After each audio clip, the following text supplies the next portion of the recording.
Vous le savez mieux que moi, le territoire centrafricain est immense et malheureusement, l'état des routes, si je puis vous dire, pour parcourir de Bangui à même pas 100 km, il faudrait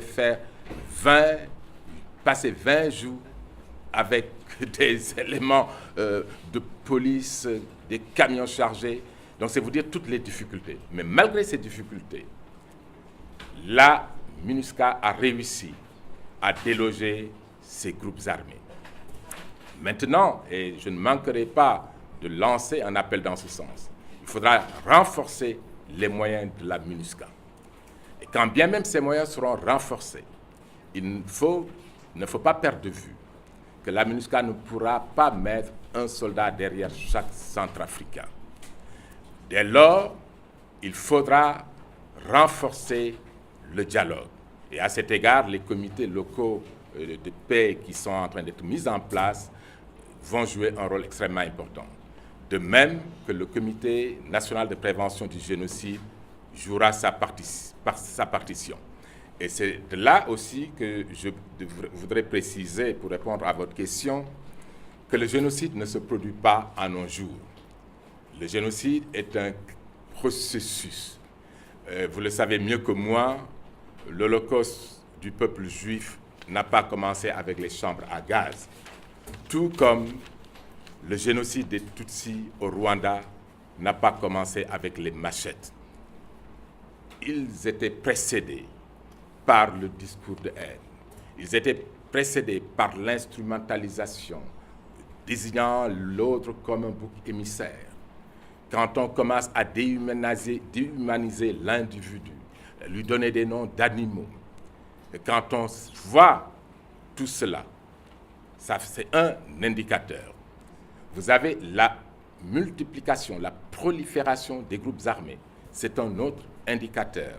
Vous avez l'absence, la faiblesse des structures de l'État, l'impunité, les tensions intercommunautaires ou les formes de discrimination contre un groupe sur la base de l'identité ou l'incitation à commettre des atrocités criminelles, entre autres, sont autant d'indicateurs de facteurs de risque qui, s'ils ne sont pas maîtrisés, pourraient déboucher sur la commission d'atrocités criminelles. Et j'entends par atrocités criminelles, crimes de génocide, crimes contre l'humanité, crimes de guerre, nettoyage ethnique.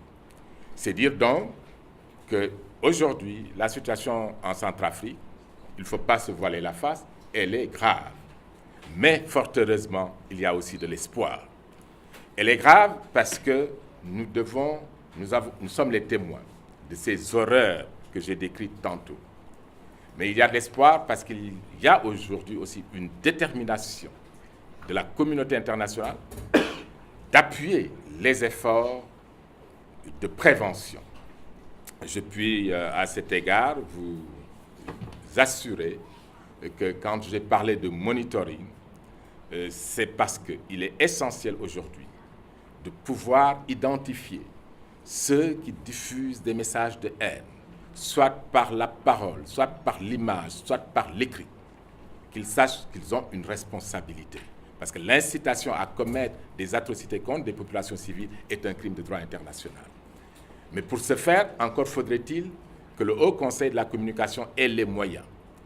Et nous sommes engagés à trouver les moyens à ce Haut Conseil de la communication pour qu'il puisse mener ce travail de monitoring. Et cela étant donc, vous voyez, si chacun y apporte du sien, il sera possible de prévenir l'occurrence d'un génocide dans ce pays. Mais il est aussi important que ceux-là qui instrumentalisent sachent que la loi s'appliquera avec sa plus grande fermeté, soit la loi nationale ou la loi internationale. Merci. Je vois les collines de Lubangui, l'AFP et Radio Ndekeluka. Votre question directement. Faustin Bambou pour le journal Les Collines de Lubangui. Monsieur Adama Dieng a fait allusion à des atrocités qui sont vraiment amplifiées dans l'arrière-pays. Et dans la suite de son propos, il a évoqué le dialogue qui doit être mené avec les groupes armés afin qu'ils déposent les armes. Et nous savons, toutes les populations savent que les groupes armés sont continuellement en train d'être armés et surarmés. Alors, M. Adama Dieng, le chapitre 7, dans vos textes là-bas, qu'est-ce que ça signifie? À quel niveau, à quel moment vous l'appliquez pour désarmer ces bandits et donner la paix à toutes nos populations? Voilà la première question. Vous dites que la MINUSCA ne pourra pas mettre un soldat derrière chaque Centrafricain. Bon, c'est vrai.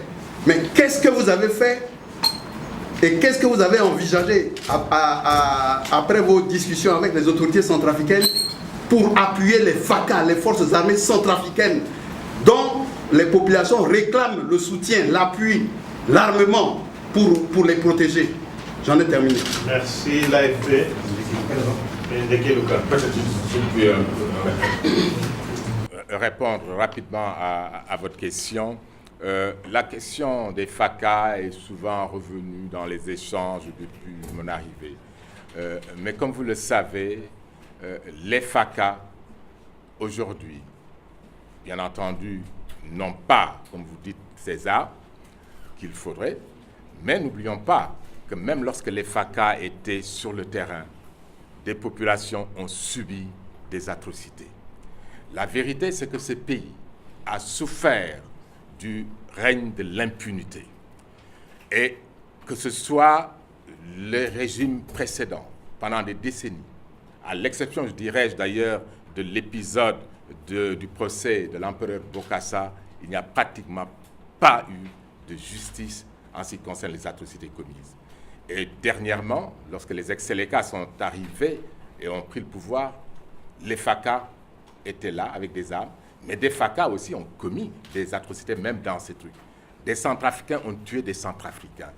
Aujourd'hui, il faudra s'engager pour créer une nouvelle armée nationale républicaine où les soldats qui seront admis passeront un processus de filtrage, de vetting, s'assurer que nous aurons des soldats qui seront là au service du peuple centrafricain et uniquement du peuple centrafricain et non pas au service d'un quelconque leader politique. Maintenant, en ce qui concerne le désarmement, vous avez parlé du chapitre 7. Comme vous le savez, dans le cadre de ce chapitre 7, on peut envisager le recours à la force, n'est-ce pas? Mais aujourd'hui, comme je l'ai dit, la solution militaire n'est pas une option. Parce que même quand bien, on l'a vu, vous l'avez précisé, même si vous arrivez à déloger, ce territoire est immense. Mais on y arrivera. Tôt ou tard, on y arrivera. Ou par degré ou de force, on y arrivera. Mais en attendant, quand bien même cette approche militaire se développe, il faudra aussi privilégier le dialogue. Le peuple centrafricain est un peuple pacifique. Et il est temps que ce peuple soit libéré du joug de ceux-là, que ce soit les groupes armés, que ce soit des politiciens opportunistes qui n'ont que le souci de leur intérêt personnel, partisan, pour enfin que ce peuple se réconcilie avec lui-même et vive en parfaite harmonie. Et cela est possible. Merci. Ndeke Luka et ensuite AFP. Merci, bonjour à tous. Je remercie M. Adama Dieng pour son intervention. J'aimerais faire savoir la préoccupation de la population centrafricaine sur un propos qui a été régulièrement tenu par les autorités de la MINUSCA. À chaque intervention, ou bien dans plusieurs interventions, on ne cesse de dire la MINUSCA ne pourra jamais mettre un policier ou bien un gendarme derrière chaque Centrafricain. On le sait, même un Centrafricain du dernier recoin du pays sait que c'est impossible que la MINUSCA mette un gendarme derrière lui pour le protéger. Mais ce qui se dit dans les rues, dans les quartiers, si la MINUSCA continue de répéter ce slogan, c'est comme s'il y aurait un manque de respect vis-à-vis de la population centrafricaine, tout simplement parce que si la MINUSCA a la capacité de réduire l'activité de ces groupes armés et qu'elle ne veut pas le faire vite, et à chaque fois qu'on répète ce slogan-là, ça dérange un peu. place ce que je tiens à partager avec les autorités de la MINUSCA, parce que c'est la voix de la population à Bangui et dans l'arrière-pays. Ma première préoccupation est celle-ci, le fait de chasser Sidiki et ses hommes de Bokaranga et les autres villes, mais chasser ces fauteurs de troubles et leur donner la latitude d'aller quelque part. Là où ils vont s'arrêter, ce sont des vies humaines qui seront là, ils vont se faire entourer par leurs hommes. Rapidement, votre question. Oui, ils vont se faire entourer par leurs hommes pour commettre encore les mêmes exactions ailleurs, dans une ville où il y a des Centrafricains. Qu'est-ce que la MINUSCA prévoit pour ce type de déplacement avec probabilité d'attaque encore quelque part? Et deuxième question, où en sommes-nous maintenant avec la situation à Zénio en ce moment et la situation à Bam, qui est une ville qui a été assiégée depuis longtemps par les hommes du général Bahar? Merci beaucoup, l'AFP. Bonjour à tous. Juste une question, monsieur le conseiller spécial. Oui ou non, la République centrafricaine est-elle en état de pré-génocide? Oui ou non?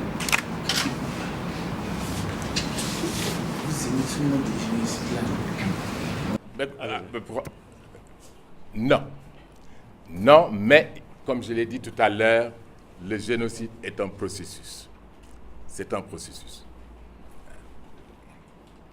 Maintenant, en ce qui concerne la question, et je le répète encore une fois, je voudrais bien m'en excuser, mais il faut rappeler, et je rappellerai toujours, seuls les Centrafricains sauveront la Centrafrique avec l'appui de la communauté internationale.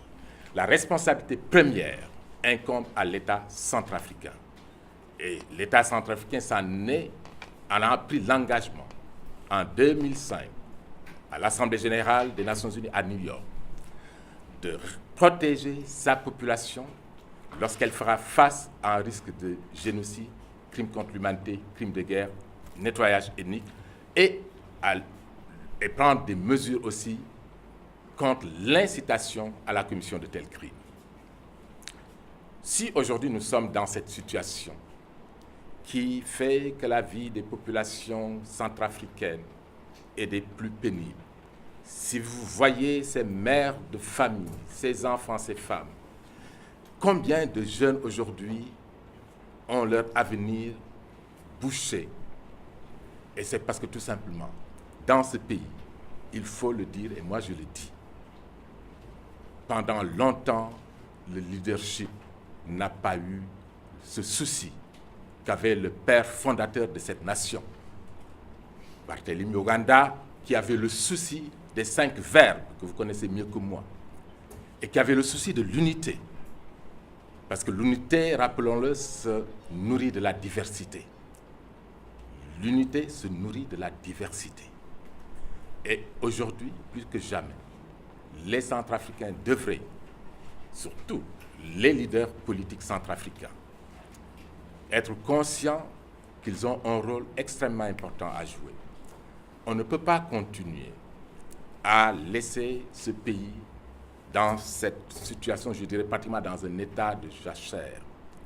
Et c'est pourquoi, lorsqu'après les élections qui se sont déroulées, des efforts sont en cours de reconstruction, ce pays est toujours en conflit.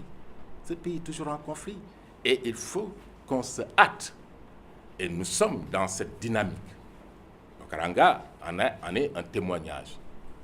Et j'espère que mon rapport au retour à New York aidera à sensibiliser davantage le Conseil de sécurité également pour voir dans quelle mesure nous pourrions renforcer la prévention des atrocités criminelles dans ce pays qui a plusieurs aspects.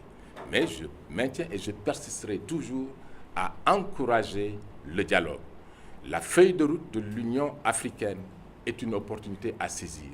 Il faudra tout faire pour qu'on arrive à un résultat qui permettra à ce pays, à sa population, de vivre en paix.